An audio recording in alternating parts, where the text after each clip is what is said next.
Hey guys, Joe here, and here we are for part 1 of How to Sceptile. Now in this series, I want to go over every fighter eventually, try to go from basic first impressions, slash some basic guides, slash some basic tips, to more advanced things such as matchups and advanced combos later on. Now of course, these part 1 videos will be very basic when telling you about the fighter, but I hope that they can still educate you in learning at least something new. With all that said though, let's get started.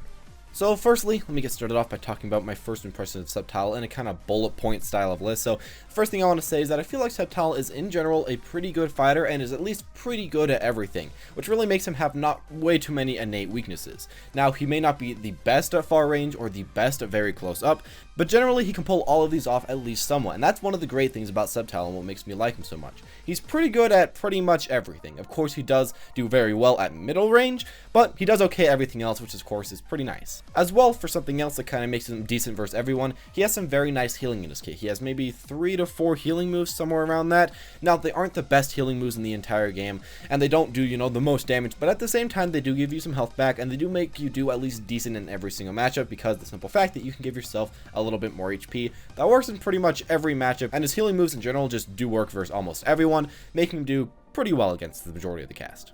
Now, for a different thing I want to say, he's actually pretty dang great versus most close range enemies. Now, at first glance, you wouldn't really think that Sceptile would be great versus these people because, he's medium to longish range, I'd say, kind of.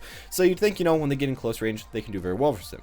But why he does well versus close range enemies is the simple fact that you can place down a lot of traps on the floor that stop the enemies from approaching, and of course you have some very nice spacing moves that are very hard for the enemies to approach against, such as your Leaf Blade, and of course for the projectiles slash traps, you have your Bullet Seed and your Leech Seed. Now with these, you can pretty much just place these all on the ground, and then eventually when they do break through your wall, break through all your traps, you actually have some very fast attacks. Most of your X attacks come out very quickly, and same with your Y attacks, so that means when they finally break through all of your far range attacks, you can still do pretty well with your close range attacks, and do decently in that hand-to-hand combat. As well, with all of this, in his Mega Evolution, the spacing that you can get with Sceptile becomes borderline OP. Sceptile can cover almost the entire floor with traps, and then of course follow it up with a long range grab, that being his command grab, or the insane distance Leaf Blade, which can be followed up by Dragon Pulse. In general, a lot of your options just do very well against these closer range opponents, and you kind of counter that type of character.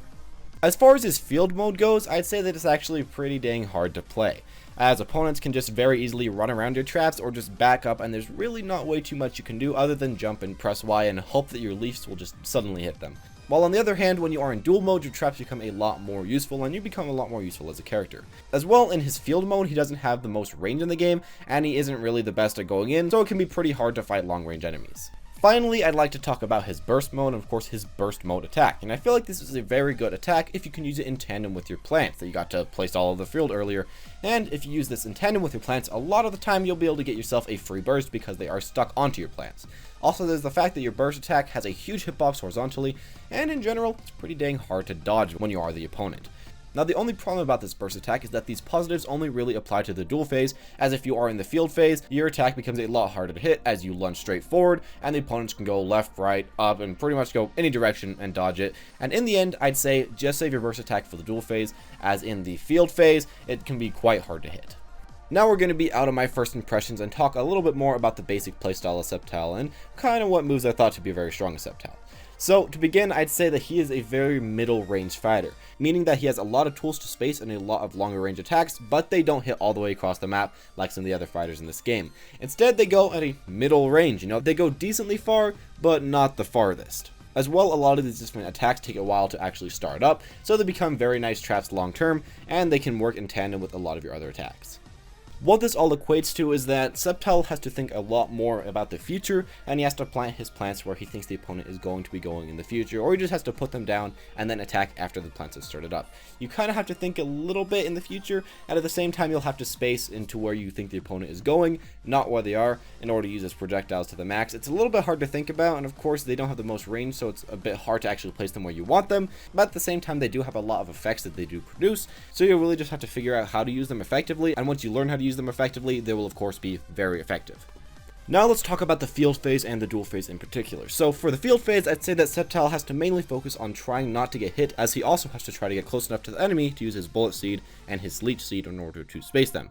Now after you set down one of these Bullet Seeds or one of these Leech Seeds, you usually want to go in with a targeting X, or maybe grab while they're shielding the Leech Seed or the Bullet Seed, or maybe you want to use a Leaf Blade for a lot of safe pressure at a long distance against the enemy in the field phase. Now this playstyle works wonders versus a lot of other middle range fighters in the field phase, and of course a lot of close range fighters, but it does have some really big problems, especially versus longer range foes. They can kind of body you, but I'll go over that quite a bit more in part 2 and 3. Now we're off to the duel phase, and in the duel phase you'll almost always want to set up your leech seed and your bullet seed as you did in the field phase, but you'll want to do it even maybe a little bit more. Now these two things give you an even better advantage and an even better amount of pressure in this because, you know, the field's not quite as big, they can't really run around these two things, and they kind of just have to deal with them. As well, they also do go pretty far in the duel phase when compared to the field phase, so it gives you a lot more pressure when you're using the same attack. Now after you get down one of these setups, you'll probably want to try to space the opponent with either a Leaf Blade or try to get your far range command grab, and those will be your safest ways to hit the opponent. But if that doesn't work out for you, you could finish it off with your close range, which actually really isn't that bad, even though you'd expect it to not be the best because, you know, you're good at a lot of other stuff. So with your close range, you actually have a few fast combos, and a few combos that do a huge amount of damage. Now this means that you can stay far away, of course, space them, but once they get close up in your face, you can still do pretty well against them, and at least go even against them. Of course, you do even better at close and medium range in duel mode when compared to the field mode, and I feel like it's a much stronger mode for Sceptile, as when you play Sceptile in the duel mode, you cover a lot more of the field with all of your attacks essentially. All of your area attacks do a lot more mileage for using them compared to the field mode. You do okay in both of them, but duel mode is probably what you'll want to be sticking in for the most part of your time. As for a few tips and tricks of Sceptile, I'd say the first one is try to play with Diglett support. Now Diglett is a really great support for Sceptile because plainly it gives you a lot of time to set up your traps, but my favorite thing about it is that if the Diglett hits the opponent, you can use your Leaf Storm or your up A and do an insane amount of damage, and it's just a really good setup for that, so Diglett and Leaf Storm, just a really good combo. A different thing to remember, that grab is also a really great thing to do if you have seeds right next to your enemy. If they attack when you have seeds next to them, they'll get hit by the seed, while if they shield the damage of the seed, you get a free grab. Of course they can jump, but you really take away a lot of their options just by putting the seeds there, and trying to grab them is usually a pretty safe option. Finally, as a tip, I'd say try to remember to use your hang or your jump R to dodge a lot of burst attacks or other attacks such as Suicune's Ice Beam or Chandelure's Beam as well.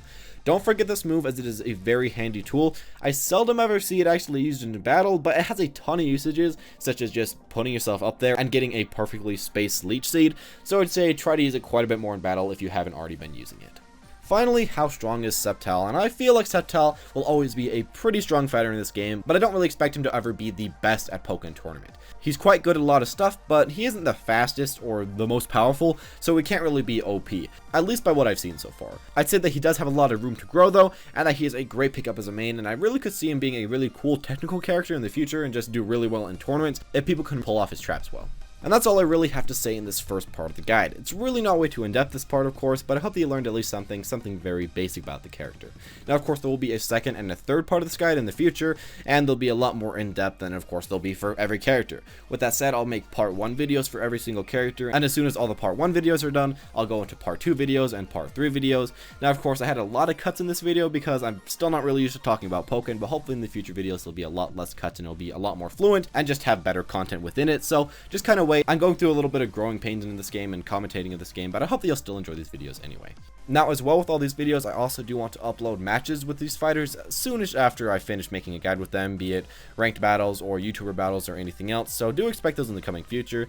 I do feel like I know quite a bit about this game by following the Japanese scene, but of course if I miss stuff or say wrong information, please do correct me. I'm not even going to pretend that I'm the best at this game at all. Hope you all enjoyed the video though. If you did enjoy it, make sure to leave a like, comment down below who you want me to do next time, and the person with the most likes I'll most likely pick.